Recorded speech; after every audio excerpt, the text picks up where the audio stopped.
has it always been like this in this country? Like always like this vibe here, like this like electricity, so to speak? Yes, we consider kind of like the hustle culture, really hustle, making ends meet. I mean, I've only been coming here since 1999, but definitely since then, it's always been like that. But now the money is bigger. The foreign direct investment is bigger in GDP. I don't want to always speak about the positive side. In my videos, I also talk about the negative impacts of the hustle. You can get scammed any day, right? And many of these big scams come from big banks or real estate projects. So the hustle culture without verification leads to a lot of scams, right? Because you can tell me about your hustle or any Vietnamese person, and if I don't go verified, I'll go tell somebody else, and we're down the line in a whole Ponzi scheme, and all of a sudden everybody loses some money. So the energy is there, the youth is there, but they lack guidance, right? And they lack ways to verify information. How truthful is it? What the credibility is? Energy is there. I mean, I love it here. My staff are young. My students are young. I have a young family. So the energy is there, but you get a lot of misguidance. Yeah. So I would say, come for the energy, but stay for the long term. Yeah, I've said this before. I wish there was a way I could stay up 24/7 here, right? Okay. Because always something going on. What time of the day we're at, there's something going on that you want to like, take part in or observe, like, yeah.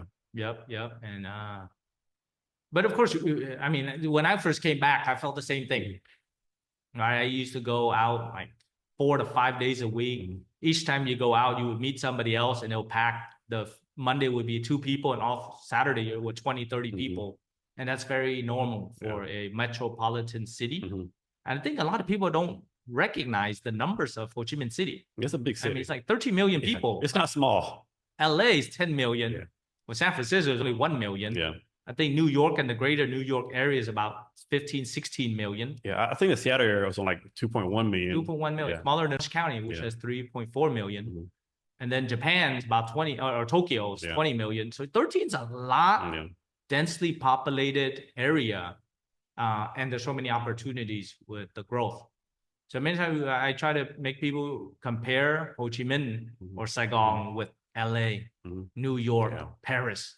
You can't compare it to, I mean, Seattle's a small place. Yeah, you can't compare to Seattle. Right? It can't be America to Vietnam. Yeah, I mean, you're not comparing the right apples to oranges. You can't compare to Seattle or Denver or Salt Lake City or St. Louis. Yeah, it's nowhere close. Metropolitan. New York City, Paris. Young people mobilizing, doing all types of blockchain, AI, many things we don't even understand. Yeah. When I learned that how big crypto is here, like, it's huge here. Right? At one time, I think Vietnam was still top 3, but at one time was #1 trading of crypto. And it's not even legal here. So that's hustle. Right? You find ways to go trade it. I mean, speaking of hustle, I watched a video the other day, like you see, like where you see the pop-up barbershops, people start cutting your hair, $2 a pop, that's hustling, right? I mean, that's all the people, the street side food, Yeah. Or just a lady that has a bicycle and then she pops on a little cooker on the back and sells bao. Yeah. Or sells tofu. Yeah. Right? And then she mobilized, that's like a food cart. Yeah.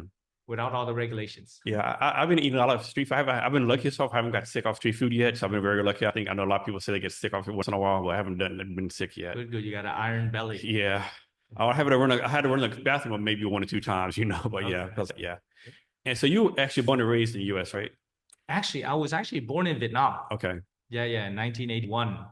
And then I left as a boat person in 1983. Okay. And then I was in refugee camps for 2 years, 2.5 or so. And then I came to U.S. when I was 5. Okay. Yeah, and then raised in the U.S. And you came back at what age? I came back here in 2013. So 11 years ago, 31, 32-ish. So why do so many Vietnam Americans decide to come back to Vietnam and make a life here versus stay in the U.S. or living like in both countries, so to speak? Yeah.